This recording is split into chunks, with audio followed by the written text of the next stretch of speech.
Hi, my name is Jacob Kuhn, and this is my final project on QR codes. Have you seen one of these? This is called a QR code. QR stands for Quick Response. These types of codes can hold several hundred times more data than a traditional barcode.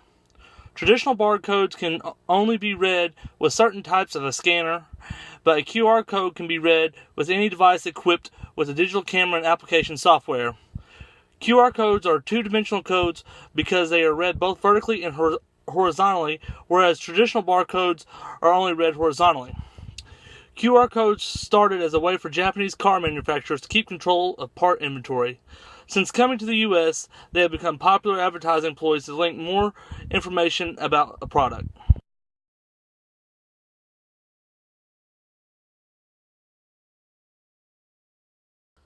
How do you create a QR code? I use EasyVid to record my computer screen to walk you through the process of creating a QR code. I'm making a QR code link to a particular metronome app to recommend to my students to help them keep tempo while they practice. So I just copied the URL of the iTunes link, and in a new tab I type goo.gl for Google URL shortener. I just paste my URL into the box and click the button. Then I click Details. It shows me my shortened URL and my QR code. I click it to enlarge it. I get a higher resolution. To get a higher resolution, I just click here and type. It can go up to 500 by 500, but 300 by 300 will be more than enough. I can then copy my QR code to a document or email or whatever I need it.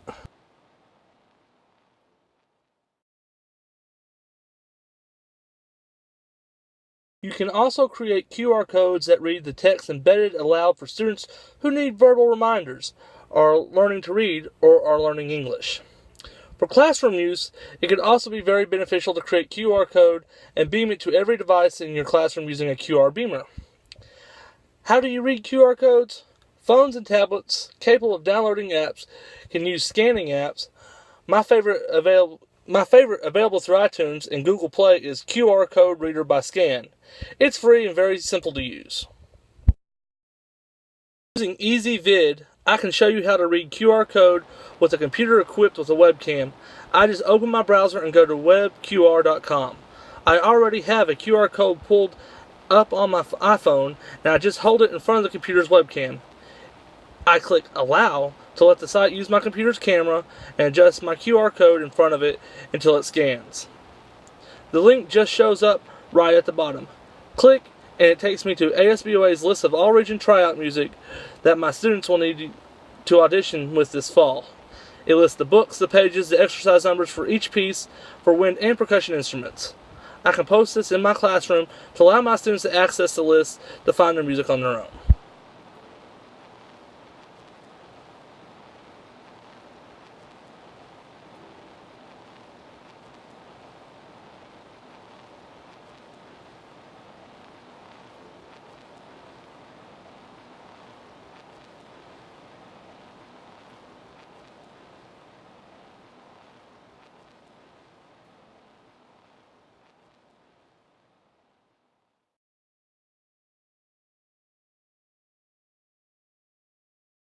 QR codes can be left alone to permanently link to one thing, or the content of the link can be changed so that the QR code can be posted, but what it links to changes according to the needs of the class. Why should QR codes be used in today's classroom? Students today are very technologically oriented and are used to having every resource imaginable available at the touch of a button. If we as teachers can give them that capability in the classroom too, then the boundaries are limitless. QR codes are much more environmentally friendly as well. For example, imagine being able to print one page with 30 QR codes on it to link to information instead of printing 30 pieces of paper. You could also eliminate the need to print altogether by projecting the QR onto the wall. Parent resources can be made into QRs as well.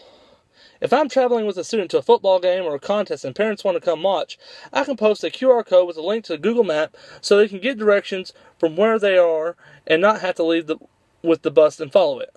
I can also link a QR to a calendar of events for the year so no one is caught by surprise for a practice or concert date or football game. This first Common Core state standard listed focuses on multi-step procedure and following written instructions. I can use QR codes to link to written instructions for things like marching fundamentals, sight reading strategies, and finger charge. The second standard listed is an Arkansas Instrumental Music Frameworks, which focuses on evaluating by comparison.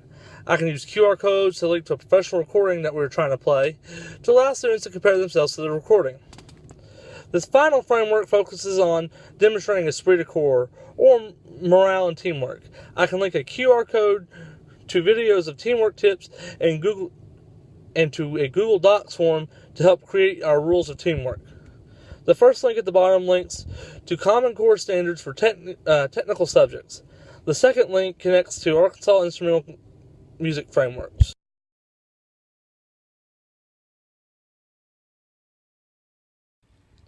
For core subjects, QR codes can be used to link homework help, lesson review, solutions for homework, extended learning on a subject, books related to a subject, or book reviews.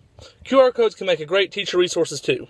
Teachers can use QR codes to take attendance by having students scan a QR code when they enter a classroom, post grades by their student ID number, post homework assignments, post practice schedules or quiz schedules, or play a review game by using a QR code scavenger hunt. The following video shows how students at Bunger Middle School are learning to use QR codes.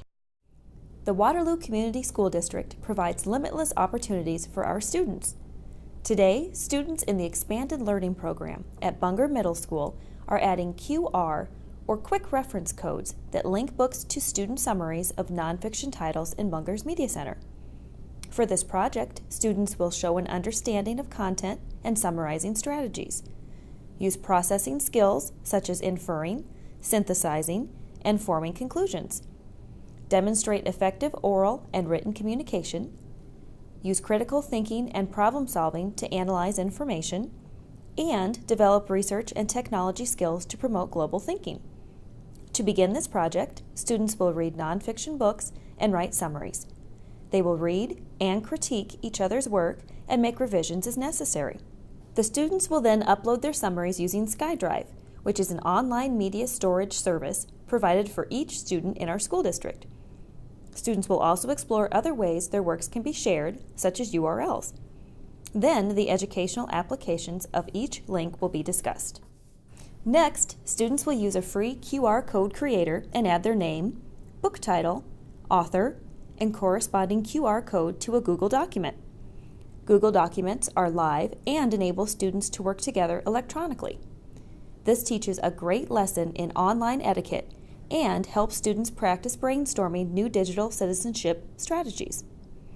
After all of the codes are organized on a Google document, students will cut out their QR codes and carefully attach them to their corresponding books. Then, they will use iPads to confirm that their codes are correctly linked to their summaries. Lastly, students will scan their classmates' QR codes and read each other's summaries. They will leave feedback on sticky notes and place them on the posters. This provides a great opportunity for students to learn about leaving meaningful critiques and constructive criticism. This project is one of the limitless opportunities for our students. The communication, critical thinking, and technology skills learned in these projects help prepare our students for college, career, and citizenship.